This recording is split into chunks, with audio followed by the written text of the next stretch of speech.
This is the download from Sounds Profitable, your daily source for the essential news in the business of podcasting. I'm Gavin Gaddis.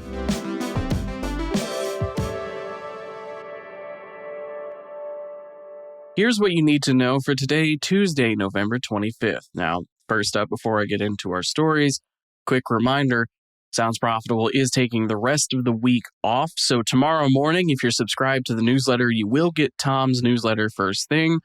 But after that, you won't hear from me until Monday next week. So see you then. Enjoy some good food while we're gone. First up, upcoming webinars. The temperature might be cooling down outside here in the Northern Hemisphere, but outside things are heating up with Sounds Profitable presentation. First up, after 3 years, Sounds Profitable's first report under Tom Webster's guidance, The Creators, is back. Join Tom on Wednesday, December 10th at 2 p.m. Eastern Standard Time for the debut of The Creators 2025. Built from over 5,000 respondents, this study looks at who today's podcast creators are, what formats they're choosing, and why more of them aren't sticking to podcasting. Then, on December 11th at 1 p.m. Eastern Standard Time, Sounds Profitable and the Podglomerate are teaming up for how and why to budget for podcast awards in 2026.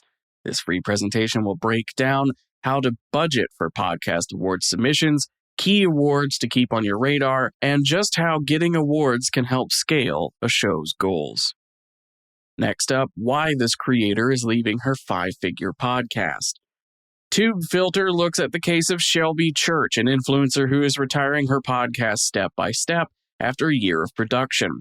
Despite reaching 15,000 average downloads per episode and $1,400 of income per episode, she's stepping away from the podcast due to the work involved. It's not what her core audience elsewhere wants, and promoting the podcast as a separate entity is its own full-time job. Church is not alone in this. The industry is littered with pod-faded shows started by YouTubers and Twitch streamers expecting an easy side gig, only to find that podcasting was its own separate workflow and has a separate audience in need of maintenance. From the Try Guys to the Game Grumps, there's dozens of similarly abandoned attempts at quote-unquote easy side content, which, in a way, is a sign podcasting has truly matured in the past decade. TV is no longer a side gig for respected actors to do in between movies. There's expectations and prestige at stake. The same is becoming true for podcasting, as half-baked concepts can't stay afloat among thousands of shows that are actually aiming to succeed as a podcast and not as a supplement to something else. Next up, YouTube's right-wing stars fuel boom in politically charged ads. This mega article is the result of Bloomberg reporters analyzing host-read ads from nearly 1,000 videos across 8 of the most popular right-leaning video podcasts on YouTube, from Tucker Carlson to Theo Von. That's the closest to an alphabet joke I could get there. Advertisers running on these shows tend to at least reference political identity in messaging, if not outright frame their products around politics. At least one host-read ad with a political message appeared in 91% of videos reviewed by Bloomberg. 3 out of 10 advertisers relied on ideology, from an athletic wear brand exclusively built to disparage trans athletes to alternative health companies promoting supplements using RFK Jr.'s Make America Healthy Again slogan. Of course, this is not necessarily a new phenomenon. The archives of conservative podcast predecessors like InfoWars act as a veritable museum of ideologically branded companies built for the current political moment.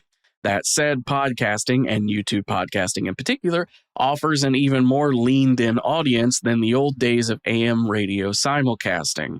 Divorced of its political implications, this article shows that podcasting is doing what it was designed to do: deliver a niche program, as well as the ads that are relevant to that program, directly to audiences who want that specific content. And for our final top story, Bill Nighy is officially the best-dressed man in podcasting. I can think of at least 3 podcasters who take offense to that headline, but that's besides the point. GQ interviews character actor Bill Nighy about his new Acast-produced podcast, Ill-Advised, in which Nighy answers questions from fans that he may or may not be qualified to answer. While the interview is fun in its own right, apparently many people mistake Bill Nighy for edutainment star Bill Nighy on the street, which I find hilarious. What's more worth noting here is the motivating factor for the interview, his podcast. The conversation does eventually veer into more GQ-relevant territory, discussing Nighy's recent menswear collection with brand John Smedley. Even then, the inciting incident is promoting the launch of Ill-Advised. For all the data that there is, and there is plenty, that podcasting has reached the mainstream, anecdotal moments like this are worth noting as well. GQ interviewing an award-winning actor purely because of a promotional push for his podcast.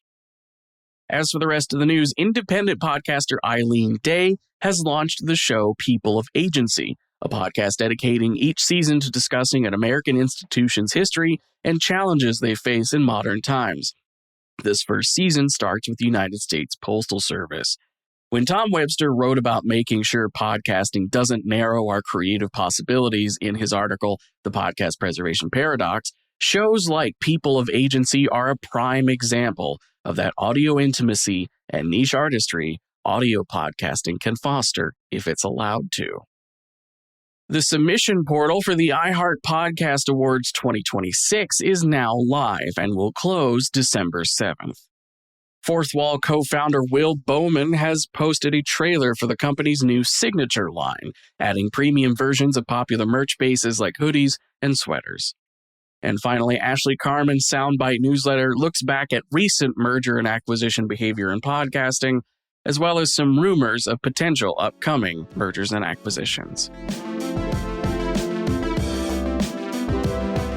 As usual, I've talked about a lot of things that have different links today. You can click the single link in the show notes to go to today's episode post on Sounds Profitable's website, where you can click on anything I've talked about.